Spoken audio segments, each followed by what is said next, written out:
കുറേ മാസങ്ങളായി നമ്മളൊരു ഡേ ഇൻ മൈ ലൈഫ് ചെയ്തിട്ട്. ഞാൻ ഹൗസ് വാമിംഗ് ഒക്കെ കഴിഞ്ഞ് കുറച്ച് വീക്സ് കഴിഞ്ഞപ്പോൾ ഞാനൊരു ഡേ ഇൻ മൈ ലൈഫ് ചെയ്തിട്ടുണ്ടായിരുന്നു. അപ്പോൾ ഇന്ന് എഗെയിൻ ഒരു ഡേ ഇൻ മൈ ലൈഫ് അല്ലെങ്കിൽ what I eat in A day അതൊക്കെ ആയിട്ടാണ് ഞാൻ വന്നേക്കുന്നത് കേട്ടോ. അപ്പോൾ ഇന്നത്തെ ഒരു സിമ്പിൾ ഡേ ആണ്, ഇന്നൊരു ആക്റ്റീവ് റെസ്റ്റ് ഡേ ആണ്, ഒരു സൺഡേ ആണ്. അപ്പോൾ ഇന്നത്തെ കുറച്ച് വിശേഷങ്ങൾ നമുക്ക് വീഡിയോയിൽ കാണാം. ആ വിശേഷങ്ങളോടൊപ്പം തന്നെ നിങ്ങൾ കുറേ പേര് ചോദിച്ചിരിക്കുന്ന കുഞ്ഞു കുഞ്ഞു ഡൗട്ട്സ് ഒക്കെ ഉണ്ട്. ഈ ഒരു സമ്മർ സീസണിൽ വെയിറ്റ് ലോസ്, ഡയറ്റ്, വർക്കൗട്ട് ഇതിനെ പറ്റിയിട്ടൊക്കെ ചോദിച്ചിട്ടുണ്ടായിരുന്നു. അപ്പോൾ അതൊക്കെ ഇന്നത്തെ വീഡിയോയിൽ നമുക്ക് ക്ലിയർ ചെയ്യാം.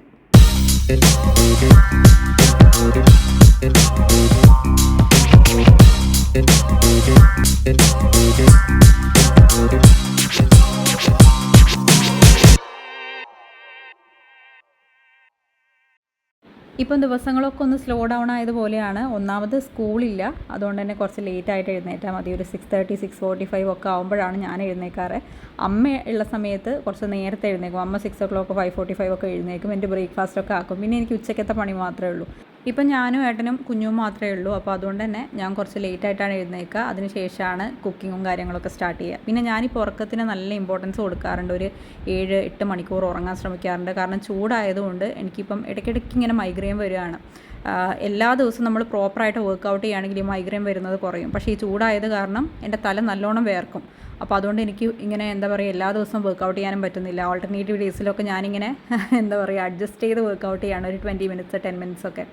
അപ്പോൾ അതുകൊണ്ട് തന്നെ ഞാൻ നല്ലപോലെ ഉറങ്ങാൻ ശ്രമിക്കാറുണ്ട്. ഒരു 7 to 8 hours.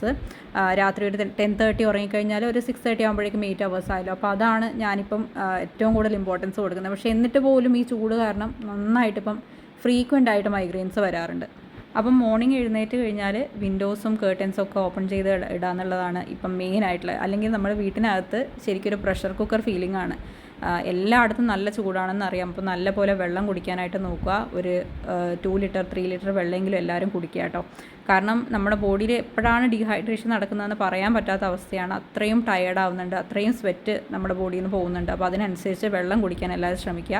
നമ്മുടെ ബിഫിറ്റിലുള്ള ക്ലൈൻസൊക്കെ തന്നെ ഇപ്പോഴും ചില ക്ലൈൻസൊക്കെ അപ്ഡേറ്റ് ചെയ്യാറുണ്ട് ലെസ് ദാൻ 2 liters ആണ് കുടിക്കുന്നതെന്ന്. അപ്പോൾ അത് ശരിക്കും അത്ഭുതമാണ്. അതെങ്ങനെയാണ് ഈ ചൂട് കാലത്ത് ഇത്രയും കുറവ് വെള്ളം കുടിക്കാൻ പറ്റുന്നതെന്ന് അറിയില്ല. ഞാനൊക്കെ ഇപ്പോൾ വാട്ടർ ടാങ്കാണ് ഒരുപാട് വെള്ളം കുടിക്കാറുണ്ട്. അപ്പോൾ എല്ലാവരും നല്ലപോലെ വെള്ളം കുടിക്കാനായിട്ട് നോക്കുക കേട്ടോ.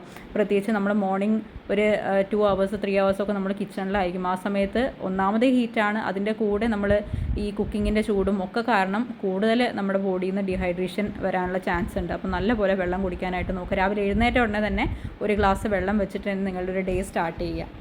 ഇന്നത്തെ ബ്രേക്ക്ഫാസ്റ്റ് പുട്ടും ഗ്രീൻ പീസിൻ്റെ കറിയാണ്. അതിൻ്റെ പ്രിപ്പറേഷൻ ആട്ടോ നടന്നുകൊണ്ടിരിക്കുന്നത്. അപ്പോൾ ഇതിനിടയിൽ നിങ്ങളടുത്ത് പറയാനുള്ള ഒരു കാര്യം, ഞാൻ കമൻറ്റ് സെക്ഷനിലൊക്കെ ഒത്തിരി കമൻറ്റ്സ് കണ്ടിട്ടുണ്ടായിരുന്നു. വേനൽക്കാലമാണ്, എല്ലാ ദിവസവും വർക്കൗട്ട് ചെയ്യാൻ പറ്റുന്നില്ല, വെയിറ്റ് ലോസ് ഈ സമയത്ത് കുറച്ചും കൂടെ ടഫാണോ, അങ്ങനെയൊക്കെ ചോദിക്കുന്നത് കണ്ടിട്ടുണ്ടായിരുന്നു കേട്ടോ. ഞാനിപ്പോൾ റെഗുലറായിട്ട് കുറച്ച് വീഡിയോസ് ചെയ്യുന്നത് കുറവാണ്. അപ്പോൾ ഞാൻ ഈ ഒരു ഡേ ഇൻ മൈ ലൈഫിലെല്ലാം ഇൻക്ലൂഡ് ചെയ്യാൻ വേണ്ടി നോക്കുകയാണ് കേട്ടോ, നിങ്ങളുടെ ഡൗട്ട്സൊക്കെ ക്ലിയർ ചെയ്യാനായിട്ട്. അപ്പോൾ വേനൽക്കാലത്ത് എല്ലാവർക്കും വർക്കൗട്ട് ഡെയിലി പോസിബിൾ ആണോ എന്ന് ചോദിച്ചു കഴിഞ്ഞാൽ അത് അത്ര പ്രാക്ടിക്കലല്ല. പ്രത്യേകിച്ച് ഈ മൈഗ്രെയിൻ ഉള്ളവർ, സൈനസൈറ്റിസ് ഇഷ്യൂ ഉള്ളവർ, ഈ നീരിറക്കം അങ്ങനത്തെ ഇഷ്യൂസ് ഉള്ളവർ എല്ലാ ദിവസവും വർക്കൗട്ട് ചെയ്യുമ്പം നമുക്ക് തല വേർക്കാനും പിന്നീട് ഈ കാര്യങ്ങളൊക്കെ കൂടുതലായിട്ട് ട്രിഗർ ആവാനുള്ള ചാൻസസ് ഉണ്ട്. പിന്നെ ഓരോ ഇയർ കഴിയുന്തോറും നമുക്ക് എന്താ പറയുക ചൂടിങ്ങനെ കൂടിക്കൂടി വരികയാണ്. അപ്പോൾ ഈ ഏപ്രിൽ മെയ് മാസങ്ങളിൽ കംപ്ലീറ്റ് ആയിട്ട് വർക്കൗട്ട് അവോയ്ഡ് ചെയ്യുന്നതിനോട് ഞാൻ അത്ര യോജിക്കുന്നില്ല. പക്ഷേ എന്നാലും നമുക്ക് എന്താണോ ചെയ്യാൻ പറ്റുന്ന ആക്ടിവിറ്റി അത് നിങ്ങൾ ചെയ്യാനായിട്ട് നോക്കുക. അത് ചിലപ്പോൾ ഒരു 10 minutes ആണെങ്കിലും ഓക്കെയാണ്. നമ്മളിപ്പോൾ ഔട്ട്ഡോർ വാക്കിംഗ് ഒക്കെ ചെയ്യുകയാണ്, കാറ്റൊക്കെ കൊണ്ട് നടക്കുന്നവർ ഇഷ്ടമുള്ളവരുണ്ടാവും. അപ്പോൾ അങ്ങനെയുള്ളവരാണെങ്കിൽ അതെങ്കിലും ഫോളോ ചെയ്യുക. എല്ലാ ദിവസവും ഈ സ്ട്രെങ്ത് ബേസ്ഡ് ആയിട്ടുള്ള വർക്കൗട്ടുകളും കൂടുതൽ നമ്മൾ ഇൻറ്റൻസിറ്റി കൂട്ടിയിട്ടുള്ള വിഗറസ് ആയിട്ടുള്ള വർക്കൗട്ടുകളൊന്നും ചെയ്യേണ്ട ആവശ്യമില്ല. എന്താണോ നിങ്ങൾക്കൊന്ന് റിലാക്സ്ഡ് ആയിട്ട് നമ്മുടെ ബോഡിയെ സ്ട്രെസ് ചെയ്യാതെ ചെയ്യിപ്പിക്കാൻ പറ്റുന്നത് അത് നിങ്ങൾക്ക് ചെയ്യാവുന്നതാണ്. അതേപോലെ തന്നെ നമ്മളിപ്പോൾ ഡെയിലി ഈ ഒരു 10 to 20 minutes ആക്ടിവിറ്റീസ് അല്ലാതെ നമ്മൾ ത്രൂ ഔട്ട് ദ ഡേ എത്രത്തോളം നമുക്ക് ആക്റ്റീവായിട്ട് ഇരിക്കാൻ പറ്റുമോ അതും കൂടെ നിങ്ങളൊന്ന് ശ്രദ്ധിക്കുക. അതായത് നമ്മളിപ്പം കിച്ചണിലൊക്കെ വർക്ക് ചെയ്യുന്നതാണെങ്കിലും അല്ലെങ്കിൽ വീട്ടിൽ ഓരോ കാര്യങ്ങൾ ചെയ്യാനായിട്ട് നമ്മൾ വർക്ക് ചെയ്യുകയാണെങ്കിലും ഗാർഡനിങ് ടൈമിൽ വർക്ക് ചെയ്യുക. അപ്പോൾ അങ്ങനത്തെ ഓരോ കാര്യങ്ങളുണ്ടല്ലോ. അപ്പോൾ അങ്ങനെയൊക്കെ നിങ്ങളുടെ ആക്ടിവിറ്റി നിങ്ങൾ ഇമ്പ്രൂവ് ചെയ്യാനായിട്ട് നോക്കുക. പിന്നെ അതിൻ്റെ കൂടെ ഒരു 10 to 20 minutes ഓൾട്ടർനേറ്റീവ് ഡേയ്സിൽ വർക്കൗട്ട് ചെയ്ത് കഴിഞ്ഞാലും ഓക്കെയാണ്. നമ്മുടെ ബോഡിയെ കംപ്ലീറ്റ്ലി എന്താ പറയുക നമ്മളിങ്ങനെ ഒരു സ്ട്രെസ് മോഡിലോട്ട് കൊണ്ടുപോകേണ്ട ആവശ്യമില്ല. ഓരോ കാലാവസ്ഥയ്ക്ക് അനുസരിച്ച് നമുക്ക് നമ്മുടെ വർക്കൗട്ടുകളും എന്താ പറയുക അതിനനുസരിച്ച് അഡ്ജസ്റ്റ് ചെയ്യാനായിട്ട് നിങ്ങൾ ശ്രമിക്കണം. ഇതേപോലെ തന്നെയാണ് ഡയറ്റും വരുന്നത്. ഈ സമയത്ത് 2 കാറ്റഗറി ആളുകളുണ്ട്. ഒന്ന് നല്ല രീതിയിൽ വിശപ്പുള്ള ആളുകൾ, രണ്ടാമത്തത് ഒട്ടും വിശപ്പില്ലാത്ത ആളുകൾ. ഞാൻ ഈ രണ്ടാമത്തെ കാറ്റഗറിയിൽ വരുന്ന ആളാണ്. എനിക്ക് അത്ര വിശപ്പുണ്ടാവില്ല വേനൽക്കാലത്ത്. കാരണം എന്താണെന്ന് വെച്ചാൽ ഒരുപാട് വെള്ളം കുടിക്കുന്നുണ്ട്. അപ്പോൾ ഈ വെള്ളം കുടിച്ച് തന്നെ വയറെപ്പോഴും ഫുള്ളായിരിക്കും. അപ്പം ഭക്ഷണം നമ്മൾ സാധാരണ കഴിക്കുന്നതിനേക്കാളും കുറച്ചും കൂടെ കുറവായിരിക്കും. അപ്പോൾ ഇത് നേരെ തിരിച്ചുള്ള ആൾക്കാരും ഉണ്ട് കേട്ടോ. അപ്പോൾ ഏത് രീതിയിലാണ് നമ്മുടെ ബോഡി ഡിമാൻഡ് ചെയ്യുന്നത് അതിനനുസരിച്ച് നിങ്ങളുടെ ഡയറ്റ് ക്രമപ്പെടുത്തുക. പിന്നെ നിങ്ങളുടെ ഡയറ്റിനകത്ത് നമുക്ക് സീസണലായിട്ട് അവൈലബിൾ ആയിട്ടുള്ള ഫ്രൂട്ട്സ്, വെജിറ്റബിൾസ്, ഈ വെള്ളരിക്ക, കുക്കുംബർ, തണ്ണിമത്തൻ, പിന്നെ മാംഗോ, അങ്ങനത്തെ കാര്യങ്ങളൊക്കെ നിങ്ങൾ ഇൻക്ലൂഡ് ചെയ്യാം. മാങ്ങയും ചക്കയൊക്കെ നല്ലപോലെ അവൈലബിൾ ആയിരിക്കുന്ന സമയമാണിത്. അപ്പോൾ ഈ 2 ഫ്രൂട്ട്സും നമ്മൾ പ്രത്യേകിച്ച് വെയിറ്റ് ലോസ് ഒക്കെ ചെയ്യുന്നവർ അവോയ്ഡ് ചെയ്യുന്ന ഫ്രൂട്ട്സാണ്. ഹൈ കലോറിയാണ്, ഹൈ ഷുഗർ കണ്ടൻറ്റ് ആണെന്നൊക്കെ പറഞ്ഞിട്ട് ഇതൊക്കെ സത്യമാണ്. ഹൈ കലോറിയാണ്, ഷുഗർ കണ്ടൻറ്റ് കൂടുതലാണ്. പക്ഷേ നാച്ചുറലാണ്.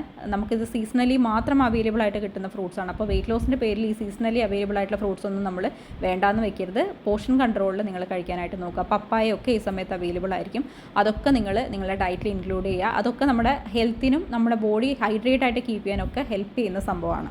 പിന്നെ ഈ സമയത്ത് തന്നെ നമ്മൾ ഈ ബ്രേക്ക്ഫാസ്റ്റ് ഡിന്നറിലൊക്കെ ഇങ്ങനെ ഹെവി ആയിട്ടുള്ള ആഹാരങ്ങൾ, പൂരി അങ്ങനത്തെ കാര്യങ്ങളിലേക്കൊന്നും പോവാതെ ഡീപ്പ് ഫ്രൈഡ് ആയിട്ടുള്ള ആഹാരങ്ങൾ കുറച്ചിട്ട് നമ്മൾ കൂടുതൽ എന്താ പറയുക ഈ ആവിയിൽ വേവിച്ച ആഹാരങ്ങളൊക്കെ ഇൻക്ലൂഡ് ചെയ്യാനായിട്ട് നോക്കുക. കുറച്ചും കൂടെ ലൈറ്റായിട്ട് നമ്മുടെ ഡയറ്റ് കീപ്പ് ചെയ്യാനായിട്ട് നോക്കുക. അപ്പോൾ ഏകദേശം 1-2 മണിക്കൂറിനുള്ളിൽ എൻ്റെ ബ്രേക്ക്ഫാസ്റ്റും ലഞ്ചും ഒക്കെ റെഡി ആയിട്ടുണ്ട്. അപ്പോൾ ഞാനിപ്പോൾ കുറേ ദിവസമായിട്ട് ഈ ചൂട് തുടങ്ങിയതിന് ശേഷം പെട്ടെന്ന് തന്നെ കിച്ചണിൽ നിന്ന് എസ്കേപ്പ് ചെയ്യാനാണ് നോക്കാറ് കേട്ടോ.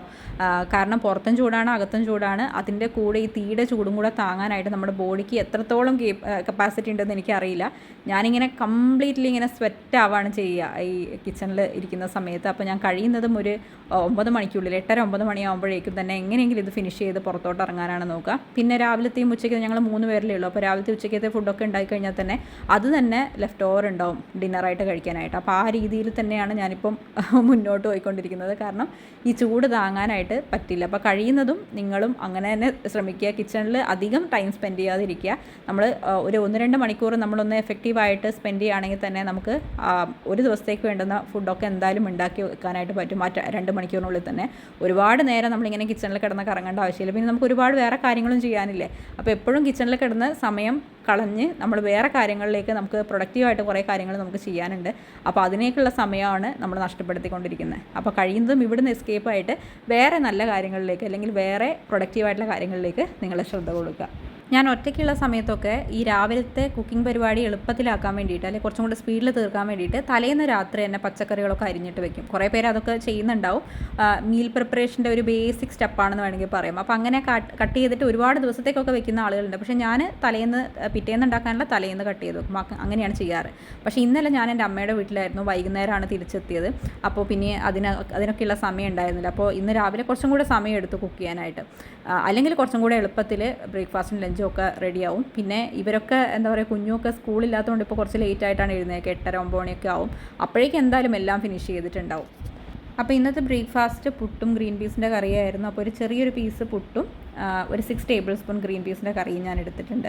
അപ്പോൾ ഒരു 9:30 ഒക്കെ ആകുമ്പോഴാണ് ഞാൻ ഇത് കഴിക്കുന്നത് കേട്ടോ. പിന്നെ ബാക്കിയുള്ള കിച്ചൺ ക്ലീനിങ് പ്രോസസ്സും പാത്രം കഴുകലും ഒക്കെ കഴിഞ്ഞതിന് ശേഷം ഞാൻ ഒരു 10 മണിയാകുമ്പോഴേക്കും എൻ്റെ വർക്ക് സ്റ്റാർട്ട് ചെയ്യും. വർക്കിന് കയറുന്ന സമയത്ത് തന്നെ നമ്മുടെ റോബോ കുട്ടനെ ഞാൻ അയച്ചു വിടും. ഇത് ലാസ്റ്റ് മന്ത് ഞങ്ങൾ ആമസോണിൽ നിന്ന് പർച്ചേസ് ചെയ്തതാണ് കേട്ടോ. ഇത് ഭയങ്കര ഹെൽപ്ഫുള്ളാണെന്ന് പറഞ്ഞാൽ പോലെ നമുക്ക് ഈവൻ എക്സ്പ്ലെയിൻ ചെയ്യാൻ പോലും പറ്റില്ല. അല്ലെങ്കിൽ ശരിക്കും പറഞ്ഞാൽ ഈ സമയത്ത് എനിക്ക് വർക്കിന് കയറാൻ പറ്റില്ല. അടിച്ചു വാരി അതൊക്കെ ഒന്ന് ക്ലീൻ ആക്കിയതിന് ശേഷമാണ് വർക്കിന് കയറുക. അപ്പോൾ ഒരുപാട് സമയമാണ് നമുക്ക് എന്താ പറയുക ഫ്രീ ആയിട്ട് കിട്ടുന്നത്. ആ സമയത്ത് നമുക്ക് എന്തൊക്കെ കാര്യങ്ങൾ ചെയ്യാം.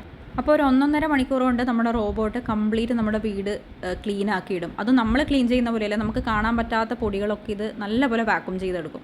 വാക്യൂം ചെയ്യുക മാത്രമല്ല, ഇതിൻ്റെ കൂടെ നമുക്ക് മോപ്പും കൂടെ അവൈലബിൾ ആണ്. അപ്പോൾ മോപ്പും കൂടെ ഇട്ട് കഴിഞ്ഞാൽ നമുക്ക് അടിച്ചുവാരിയും തുടക്കമൊക്കെ ഒരേ സമയത്ത് തന്നെ ചെയ്യാം. ഇതിൻ്റെ ആ ഒരു എന്താ പറയുക ഒരു ബോക്സിനകത്താണ് ഇതിൻ്റെ ഡസ്റ്റ് മുഴുവൻ അത് എടുക്കുക. ആ ഡസ്റ്റ് അത്രയും ഡസ്റ്റ് ഉണ്ട്. നമ്മൾ വിചാരിക്കും ഇത്രയും ഡസ്റ്റൊക്കെ നമ്മുടെ വീട്ടിനകത്ത് ഉണ്ടോയെന്ന്. അത്രയും ഡസ്റ്റ് ഉണ്ട്. അതൊന്നും നമ്മൾ കണ്ണിൽ പോലും കാണാത്ത ഡസ്റ്റാണ്. ഇതിൻ്റെ കൂടെ തന്നെ ഞാൻ ആഡ് ചെയ്യുന്നൊരു കാര്യം എന്താണെന്ന് അറിയാമോ, നമ്മൾ എല്ലാ കാര്യത്തിലും നമ്മുടെ കൈ തന്നെ എത്തണമെന്നൊന്നുമില്ല. ചില കാര്യങ്ങളൊക്കെ നമുക്ക് അഫോർഡ് ചെയ്യാൻ പറ്റുകയാണെന്ന് വെച്ച് കഴിഞ്ഞാൽ കുറച്ചും കൂടെ നമ്മുടെ ലൈഫ് ഈസിയാവും.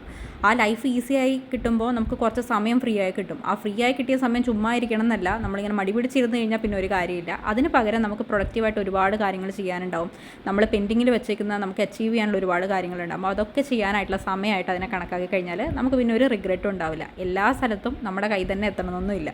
ഇപ്പം ഞാൻ കുറച്ച് ഫ്രീക്വൻ്റ് ആയിട്ട് വീഡിയോ ചെയ്യുന്നത് കുറച്ച് കുറവാണ്, നിങ്ങൾ ശ്രദ്ധിച്ചിട്ടുണ്ടാകും. അതിൻ്റെ ഒരു റീസൺ എന്ന് വെച്ച് കഴിഞ്ഞാൽ നമ്മുടെ 21 ഡേയ്സ് ഹാബിറ്റ് ബിൽഡിംഗ് അല്ലെങ്കിൽ അക്കൗണ്ടബിലിറ്റി ചാലഞ്ചിന് കിട്ടിക്കൊണ്ടിരിക്കുന്ന റെസ്പോൺസാണ്. ഒരുപാട് പേരാണ് നമ്മൾ ഡെയിലി കോൺടാക്ട് ചെയ്യുന്നത്. ഇപ്പോൾ തന്നെ ഏകദേശം ഒരു 300+ ആളുകൾ നമ്മുടെ ഈ ചാലഞ്ചിൽ ജോയിൻ ചെയ്ത് കഴിഞ്ഞു. ജസ്റ്റ് 199 റുപ്പീസ് മാത്രമേ ഉള്ളൂ. നമ്മുടെ ഈ ചാലഞ്ച് മെയ് 11 സ്റ്റാർട്ട് ചെയ്യുന്നത്. ഇപ്പോഴും രജിസ്ട്രേഷൻ പ്രോസസ്സ് ഓപ്പൺ ആണ്. അപ്പം മാക്സിമം ആളുകൾ ഈ ഒരു ചാലഞ്ചിൽ പങ്കെടുക്കാനായിട്ട് നോക്കുക. 21 ഡേയ്സ് കൊണ്ട് എത്രത്തോളം റിസൾട്ട് നിങ്ങളുടെ ബോഡിക്ക് അച്ചീവ് ചെയ്യാൻ പറ്റുന്ന ഞങ്ങളുടെ ടീം നിങ്ങൾക്ക് കാണിച്ചു തരും. സ്ക്രീനിൽ ഞാൻ വാട്സപ്പ് നമ്പേഴ്സ് കൊടുത്തിട്ടുണ്ട്. അപ്പോൾ അതിനകത്ത് നിങ്ങൾ കോൺടാക്ട് ചെയ്യുക. കോൾ ചെയ്യരുത്. ഒരുപാട് കോൾസാണ് നമുക്ക് വന്നുകൊണ്ടിരിക്കുന്നത്. എനിക്ക് ഒരു കാര്യങ്ങൾ ഇപ്പോൾ ചെയ്യാൻ പറ്റാത്ത അവസ്ഥയാണ്. അപ്പോൾ കോൾ ചെയ്യരുത്, വാട്സപ്പ് ചെയ്യുക. വാട്സപ്പ് ചെയ്ത് നമ്മൾ പേയ്മെൻറ്റ് ഡീറ്റെയിൽസ് അയച്ചു തരും. പേയ്മെൻറ്റ് ചെയ്യുക. നിങ്ങളുടെ പ്രൈവറ്റ് വാട്സപ്പ് ഗ്രൂപ്പിലേക്ക് നമ്മൾ ആഡ് ചെയ്യും. അപ്പോൾ ഇതാണ് ഇന്നത്തെ ലഞ്ച്. ഒരു കപ്പ് റൈസ് ഞാൻ എടുത്തിട്ടുണ്ട്. വൈറ്റ് റൈസ് ആണ്, ഒരു 6 ടേബിൾ സ്പൂൺ ആണ് ഉണ്ടാവുക. പിന്നെ ഇന്ന് വെള്ളരിക്ക കറിയായിരുന്നല്ലോ, അപ്പോൾ ഞാൻ വെള്ളരിക്കയുടെ കഷ്ണങ്ങൾ മാത്രം കുറേ എടുത്തിട്ടുണ്ട്. നമ്മൾ കോക്കനട്ട് മിക്സ് ചെയ്തിട്ടുള്ള കറിയായിരുന്നു. അപ്പോൾ ഞാൻ കൂടുതലായിട്ടും വെള്ളരിക്കയാണ് എടുത്തേക്കുന്നത് കേട്ടോ. പിന്നെ അവരയുടെ ഉപ്പേരി ആയിരുന്നു, അവരയുടെ ഉപ്പേരി എടുത്തിട്ടുണ്ട്. പിന്നെ എക്സ്ട്രാ ആയിട്ട് ഞാൻ ആഡ് ചെയ്തേക്കുന്നത് എഗ്ഗാണ്. എഗ് ബുർജി ഉണ്ടാക്കിയിട്ടുണ്ടായിരുന്നു, അപ്പോൾ അത് ഞാൻ ആഡ് ചെയ്തിട്ടുണ്ട്. അപ്പോൾ പ്രോട്ടീൻ ഉണ്ട്, പിന്നെ ഫൈബർ ഉണ്ട്, പിന്നെ എക്സ്ട്രാ പ്രോട്ടീന് വേണ്ടിയിട്ട് ഞാൻ കുറച്ച് തൈര് കൂടെ ആഡ് ചെയ്തിട്ടുണ്ട് കേട്ടോ. അപ്പോൾ ഇതാണ് സിമ്പിൾ ലഞ്ചാണ്, പ്രോട്ടീൻ റിച്ച് ആണ്, ഫൈബർ റിച്ച് ആണ്, എല്ലാം അടങ്ങിയിട്ടുള്ളൊരു ബാലൻസ് മീലാണ്. അപ്പോൾ ഇത് നമുക്ക് നമ്മുടെ സ്റ്റൊമക്കിനും ഭയങ്കര സിമ്പിളായിരിക്കും. പ്രത്യേകിച്ച് വേനൽക്കാലമൊക്കെ ആകുമ്പോൾ ഈ ദഹനത്തിനും ഒക്കെ പ്രശ്നങ്ങൾ വരുന്ന സമയമാണ്. അപ്പോൾ കുറച്ചും കൂടെ സിമ്പിളായിട്ട് ഞാൻ നേരത്തെ പറഞ്ഞ പോലെ നമുക്ക് സീസണലി അവൈലബിൾ ആയിട്ടുള്ള വെജീസും ഒക്കെ വെച്ചിട്ട് നിങ്ങൾ നിങ്ങളുടെ ലഞ്ചും ഡിന്നറും ബ്രേക്ക്ഫാസ്റ്റും ഒക്കെ പ്രിപ്പയർ ചെയ്യാനായിട്ട് നോക്കുക കേട്ടോ. അപ്പോൾ ഞാനിനി ലഞ്ച് കഴിക്കട്ടെ. നിങ്ങൾക്ക് എത്ര പേർക്ക് ഇനി ഞാൻ പറയാൻ പോകുന്ന കാര്യം റിലേറ്റബിൾ ആയിരിക്കും എന്ന് എനിക്കറിയില്ല. നമ്മുടെയൊക്കെ അമ്മമാരുണ്ടല്ലോ, അവരൊക്കെ പല വീടുകളിൽ ഇപ്പോൾ റിലേറ്റീവ്സിൻ്റെ വീട്ടിലൊക്കെ പോയി വന്നു കഴിഞ്ഞാൽ എപ്പോഴും തിരിച്ചു വരുമ്പം ഒരു വലിയ കാർഡും കൊണ്ടായിരിക്കും തിരിച്ചു വരും. ഒരുപാട് ചെടികളുണ്ടാവും. അപ്പോൾ ആ സമയത്തൊക്കെ ഞാനിങ്ങനെ വിചാരിക്കുമായിരുന്നു, ഇതിലൊക്കെ ഇപ്പോൾ എന്താണുള്ളത്, ഇങ്ങനെ ചെടി നട്ടുപിടിപ്പിക്കുക, മണ്ണ് മാന്തുക, വെള്ളം നനയ്ക്കുക, ഇതൊക്കെ എന്ന് വെച്ച് കഴിഞ്ഞാൽ എനിക്ക് ഭയങ്കര, അതായത് എനിക്ക് ഇഷ്ടമേ അല്ലാത്തൊരു സംഭവമായിരുന്നു കേട്ടോ. ഗാർഡനിങ് എന്ന് പറയുന്ന സംഭവം എനിക്കിഷ്ടമല്ലായിരുന്നു.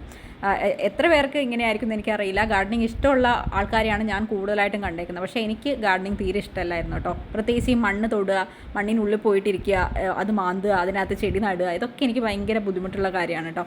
പക്ഷേ എൻ്റെ ടേസ്റ്റിന് നേരെ ഓപ്പോസിറ്റ് ആയിട്ടുള്ള ഒരു പാർട്ട്ണറെയാണ് എനിക്ക് കിട്ടിയത്.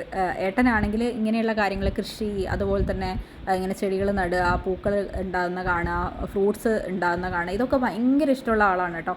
അപ്പോൾ ഇതിന് വേണ്ടി പുള്ളിക്കാരൻ വൈകുന്നേരം ആകുമ്പോൾ തന്നെ ഗാർഡനിങ് എന്നും പറഞ്ഞിട്ട് ഇറങ്ങും, വെള്ളം നനക്കുക, അങ്ങനത്തെ കാര്യങ്ങളൊക്കെ.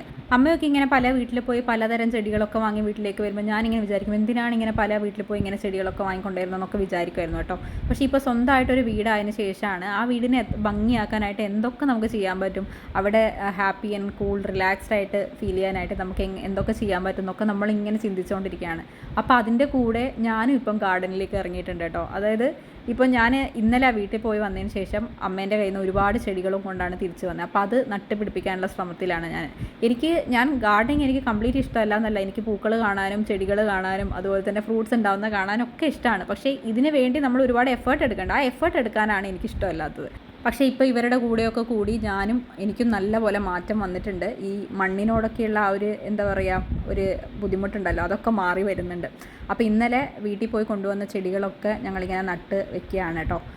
പിന്നെ നമ്മൾ വീട്ടിൽ ഉണ്ടായിരിക്കുന്ന ചെടികളൊക്കെ തന്നെ നമ്മൾ വീട് വാങ്ങി, അതായത് സ്ഥലം വാങ്ങിയ ആ ഒരു സമയത്ത് തന്നെ ഏട്ടൻ ഓരോ സ്ഥലത്തായിട്ട് ഓരോ കാര്യങ്ങളിങ്ങനെ നട്ടുപിടിപ്പിച്ചിട്ടാണ് അവസാനം ആ രീതിയിലാക്കിയെടുത്തത്. എന്നിട്ട് പോലും ഇവിടെ ഭയങ്കര ചൂടാണ്, കാരണം വലിയ മരങ്ങളൊന്നുമില്ല.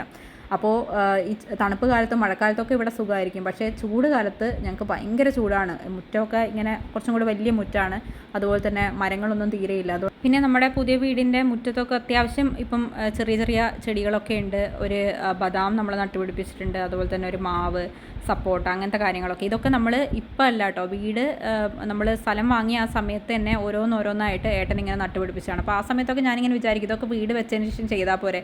പക്ഷേ ഈ വേനൽക്കാലം വന്നപ്പോഴാണ് ശരിക്കും മനസ്സിലായത്, എന്താ പറയുക, ഈ ചെടികളൊന്നും ഇവിടെ ഉണ്ടായിരുന്നില്ലെങ്കിൽ നമുക്ക് ഇത്രയും പോലും ഇവിടെ നിൽക്കാൻ പറ്റുമായിരുന്നില്ല. രാവിലെ മുതൽ ഉച്ച വരെ നമുക്ക് ശരിക്കും ഉമ്മറത്തൊന്നും ഇറങ്ങാൻ പറ്റാത്ത അവസ്ഥയാണ്, അത്രയും ചൂടാണ്. കാരണം ഇവിടെ മുറ്റത്താണെങ്കിൽ വലിയ മരങ്ങളൊന്നുമില്ല, എല്ലാ മരങ്ങളും വലുതായി വരുന്നതേ ഉള്ളൂ. അപ്പം തൊട്ട് മുന്നിലത്തെ പറമ്പിൽ ഒരു പ്ലാവുണ്ട്, ആ പ്ലാവിൻ്റെ ഒരു തണലാണ് നമുക്കിപ്പം മുറ്റത്തേക്കൊക്കെ കിട്ടുന്നത്. അപ്പോൾ ആ ഒരു തണൽ മാത്രമേ ഉള്ളൂ. ഉച്ചയ്ക്ക് ശേഷമായി കഴിഞ്ഞാൽ നമുക്ക് മുറ്റത്തൊക്കെ, അതായത് ഉമ്മറത്തൊക്കെ വന്നിരിക്കാൻ ഓക്കെയാണ്, വലിയ ചൂടില്ല. പക്ഷേ രാവിലെ മുതൽ ഉച്ച വരെ തീരെ വരാൻ പറ്റാത്ത അവസ്ഥയാണ്. ഇനി ഈ മരങ്ങളൊക്കെ അല്ലെങ്കിൽ ചെടികളൊക്കെ വലുതായി വരണം, എന്നാലേ കുറച്ച് തണലൊക്കെ നമ്മുടെ വീട്ടിലേക്ക് കിട്ടുള്ളൂ. പ്ലോട്ട് വാങ്ങി കുറച്ച് മാസങ്ങളിൽ തന്നെ നമ്മൾ ഈ ചാമ്പക്കയൊക്കെ നട്ടിട്ടുണ്ടായിരുന്നു, വിയറ്റ്നാം ചാമ്പക്ക. അപ്പോൾ അതൊക്കെ നല്ലപോലെ ഉണ്ടായിട്ടുണ്ട്. ഇപ്പോൾ 2-3 ഇയേഴ്സ് ആയിട്ട് ഇത് നല്ലപോലെ ഉണ്ടാകുന്നുണ്ട് കേട്ടോ. അപ്പോൾ ഇതൊക്കെ ഞാൻ പറിച്ച് വെക്കുകയാണ് വീട്ടിലോട്ട് കൊണ്ടുപോകാനായിട്ട്. ഇനി വീട്ടിലോട്ട് പോകുമ്പം കൊടുക്കാനായിട്ടാണ്. അമ്മക്കൊക്കെ ഭയങ്കര ഇഷ്ടമാണ് ഈ ചാമ്പക്ക. എനിക്കിതിൻ്റെ ടേസ്റ്റ് വലിയ ഇഷ്ടപ്പെട്ടില്ല, പക്ഷേ ബാക്കി എല്ലാവർക്കും നല്ലപോലെ ഇഷ്ടപ്പെട്ടു. എനിക്ക് നമ്മുടെ നാടൻ ചാമ്പക്ക ഉണ്ടല്ലോ, ഓറഞ്ച് കളറുള്ളത്, അതാണ് എനിക്കിഷ്ടം. അപ്പോൾ ഇതൊക്കെ നമുക്ക് സീസണലി കിട്ടുന്ന ഫ്രൂട്ട്സാണ്. അത് നല്ല ഹൈഡ്രേറ്റിംഗ് ആയിട്ടുള്ള ഫ്രൂട്ട്സാണ്. നല്ലപോലെ വെള്ളമുണ്ട് ഇതിനകത്ത്. അപ്പോൾ ഇതൊക്കെ കഴിക്കുന്നത് നല്ലതായിരിക്കും കേട്ടോ ഈ ഒരു സമയത്ത്. അപ്പോൾ ഇങ്ങനെയുള്ള ഫ്രൂട്ട്സുകളൊക്കെ നിങ്ങളുടെ പറമ്പിലൊക്കെ ഉണ്ടെങ്കിൽ കഴിക്കാനായിട്ട് നോക്കുക. ഇതൊക്കെ ഞങ്ങളുടെ കുഞ്ഞു കുഞ്ഞു കൃഷിയാണ്, ഏട്ടൻ്റെയാണ് ഇതൊക്കെ. ഏട്ടനും കുഞ്ഞും ഒക്കെയാണ് ഇതിൻ്റെ ആൾ കേട്ടോ. ഇതിൻ്റെ പുറകിൽ എൻ്റെ കൈകളേ ഇല്ല, ഞാനിതിന് വെള്ളം പോലും നനച്ചിട്ടുണ്ടാവില്ല. അവർ തന്നെയാണ് ഇതിൻ്റെ മൊത്തം എഫേർട്ടും എടുക്കുന്നത് കേട്ടോ. കയപ്പ, പിന്നെ വെണ്ടയ്ക്ക, വെള്ളരിക്ക, അങ്ങനത്തെ കാര്യങ്ങളൊക്കെ ഉണ്ടാക്കിയിട്ടുണ്ട്. ഇത് വൈകുന്നേരമൊക്കെ ആകുമ്പോഴേക്കും എല്ലാവരും ഇതിൻ്റെ പുറകിൽ നടക്കാൻ തുടങ്ങും. ആ സമയത്താണ് ഞാൻ കുറച്ച് നേരം വർക്കൗട്ട് ചെയ്യുന്നത്. അപ്പോൾ ഇങ്ങനെ കുഞ്ഞു കുഞ്ഞു വിശേഷങ്ങളൊക്കെ ആയിട്ട് ഇന്നത്തെ ദിവസം ഇങ്ങനെ ഫിനിഷ് ആവുകയാണ്. അപ്പോൾ ഇന്ന് ഞാൻ ഡിന്നറായിട്ട് കഴിച്ചത് 2 ബോയിൽഡ് എഗ്ഗും 1 കപ്പ് ടോണ്ട് മിൽക്കുമാണ്. വളരെ സിമ്പിളായിട്ടുള്ള ഡിന്നറാണ്, എന്താ പറയുക, പക്ഷേ നമ്മുടെ ബോഡിക്ക് ആവശ്യത്തിനുള്ള കാര്യങ്ങളൊക്കെ കിട്ടിയിട്ടുണ്ട്. അപ്പോൾ ഇതുപോലെ വിശേഷങ്ങളൊക്കെ ആയിട്ട് നെക്സ്റ്റ് വീഡിയോയിൽ ഞാൻ വരുന്നതായിരിക്കും. എല്ലാവരും ഹാപ്പി ആൻഡ് ഹെൽത്തി ആയിട്ടിരിക്കൂ. ബൈ.